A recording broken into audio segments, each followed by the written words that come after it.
الحمد لله نحمده ونستعينه ونستغفره ونؤمن به ونتوكل عليه ونعوذ بالله من شرور أنفسنا ومن سيئات أعمالنا من يهده الله فلا مضل له ومن يضلل فلا هادي له ونشهد أن لا إله إلا الله وحده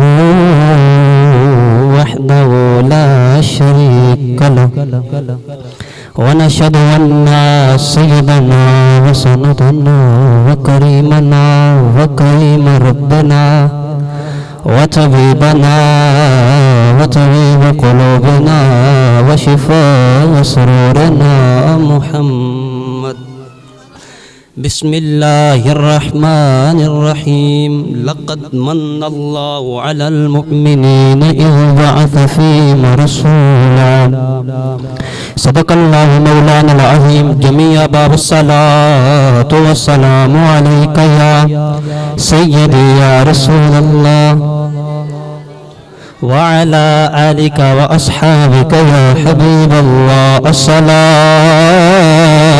والسلام عليك يا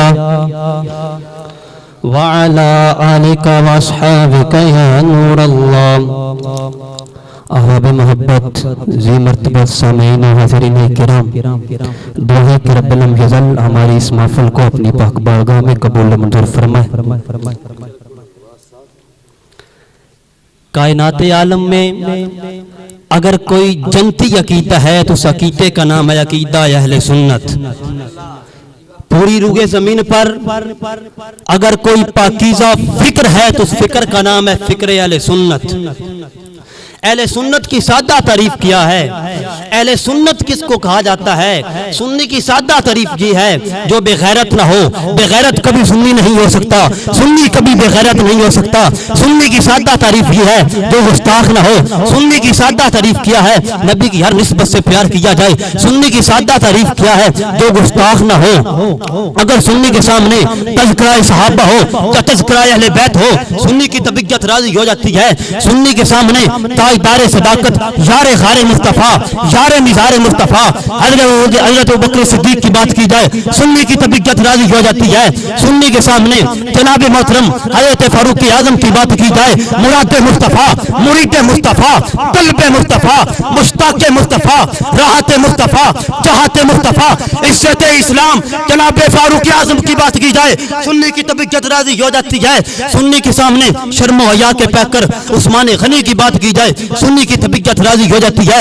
سنی کے سامنے اسد اللہ، شیر خدا، تاجدار اللہ تھا، مولا مشکل کشا حضرت علی المرتضیٰ کرم اللہ تعالی وجہ الکریم کی بات کی جائے، سنی کی طبیعت راضی ہو جاتی ہے. کیونکہ ہمارے بزرگوں نے بتایا، ہمارے بزرگوں نے تربیت کی، تیری میری تربیت کی. لاہور کے داتا نے، اجمیر کے خواجہ نے، پاک پتن کے فرید نے تیری میری تربیت کی.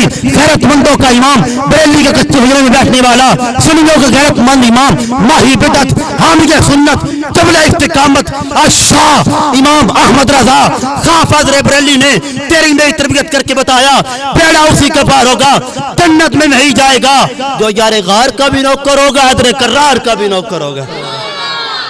جو یار غار کا بھی نوکر ہوگا، حیدر کرار کا بھی نوکر ہوگا. اب آتا ہوں اپنے موضوع کی طرف. عقیدے کی ایک دو باتیں ہو گئی. رب لم یزل نے ارشاد فرمایا لقد من اللہ علی المؤمنین اذ بعث فیہم رسولا. تحقیق ہم نے مومنوں پہ احسان کر دیا. مالک کیا احسان کیا؟ فرمایا اذ بعث فیہم رسولا، ہم نے آپ کو اپنی بلند شان والا نبی عطا کر دیا. جہاں پہ ایک سوال پیدا ہوتا ہے، اللہ تعالیٰ نے والدین دیے، اولاد دی، لیکن احسان نہیں جتایا. رب بتانا یہ چاہتا ہے جتنی بھی نعمتیں ہیں یہ عام نعمتیں ہیں، محمد رب کی خاص نعمت ہے. اولاد اللہ کی نعمت ہے، یہ رب کے خزانے میں اور بھی ہے. رزق اللہ کی نعمت ہے، یہ رب کے خزانے میں اور بھی ہے. انسان کی صحت اللہ کی نعمت ہے, رب کے خزانے میں اور بھی ہے. بنگلے, بینک بیلنس, پیسہ, موٹر سائیکل, گاڑی, یہ رب کے خزانے میں اور بھی ہے.